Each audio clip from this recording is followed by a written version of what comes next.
Bonjour, ici Lucie d'actualité-dvd.com et aujourd'hui je vais vous parler du DVD de Wolfman, version française Le Loup-garou, réalisé en 2009 par Joe Johnston, mettant en vedette Benicio del Toro, Anthony Hopkins et Emily Blunt, distribué par Universal. À la fin du 19e siècle, un aristocrate anglais établi à New York revient au manoir familial situé dans un paisible hameau pour élucider le mystère de la disparition de son frère. Il découvre qu'une malédiction frappe sa famille.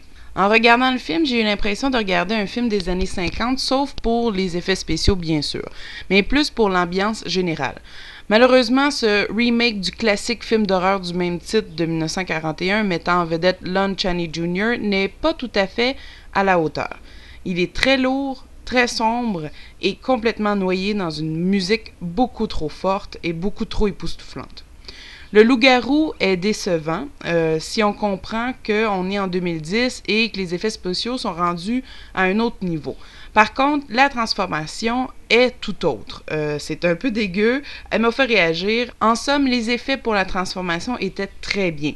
Mais le résultat de la bête en tant que tel m'a un peu fait sourire parce qu'on n'a pas l'impression que c'est un vrai loup-garou, mais bien plus un homme déguisé.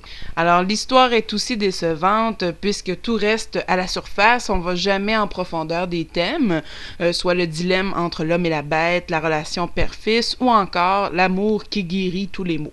Alors le scénario a définitivement quelque chose à faire dans ce domaine-là, mais peut-être aussi le jeu des acteurs. Disons que je ne croyais pas vraiment au jeu de Benicio del Toro en aristocrate anglais. Son jeu était aussi un petit peu trop neutre en comparaison à ses autres rôles qu'on lui connaît. Et que dire d'Anthony Hopkins qui a un seul visage et une seule réaction tout le long du film. Évidemment, il fait peur, l'effet voulu probablement, mais son jeu rendait justement le film prévisible comme tout le reste. La belle Emily Blunt, bien, elle est belle. C'est pas mal tout ce que je peux dire sur son jeu. Mais mon coup de cœur, parce que j'en ai bien un, va à Geraldine Chaplin qui joue une gypsy merveilleusement. Alors, ce que j'ai aimé dans le film, c'est les effets spéciaux, mais surtout la photographie qui est tout à fait magnifique. C'est un peu ce qui sauve l'ambiance. Le film est moyen, mais pas à la hauteur de mes attentes et surtout de ce que le film aurait pu être, malheureusement. Sur le DVD, les langages disponibles sont l'anglais, l'espagnol et le français en 5.1 Dolby Digital pour la version unrated et la version théâtrale a aussi le 2.0 Dolby Digital.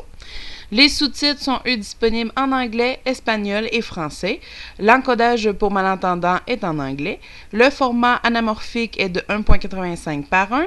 Le film a une durée d'1h59 pour la version unrated et 1h43 pour la version théâtrale.